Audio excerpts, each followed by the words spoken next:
আসসালামু আলাইকুম প্রিয় কৃষক ভাইরা। গ্রিন ম্যাজিক হাইব্রিড শশা কীভাবে চাষাবাদ করবেন আজকে আপনাদের দেখাবো। দেখেন, আমি যে ক্ষেতে আজকে আসছি, এই শশা ক্ষেতের বয়সটা হচ্ছে আজকে 45 দিন। দেখেন, এখানে ফুল অলরেডি আসা শুরু করে দিছে। এটা প্রায় আর 8-10 দিন পরই শশা বিক্রি শুরু হয়ে যাবে, মানে শশা নামবে। দেখেন, এখানে পানি রাখা হয়েছে যাতে এই বিডির দুই পাশেই যাতে খাবারটা পানিগুলো যাতে শোষণ করতে পারে এই শশা গাছগুলো।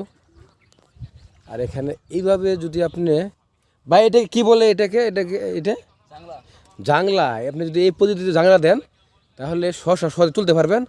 আর এদিক দিয়া যাওয়া আসা করতে পারবেন। আপনাদের শশা তুলতে হবে আর বীজ দিতে হবে খেতে, আপনার শশা খেতে, সেজন্য এই পদ্ধতিতে জাংলা দিতে হয়। দেখেন, এখানে প্রায় 3 কাঠা জমি। এটা আগাম চাষাবাদ করা হয়েছে না ভাই?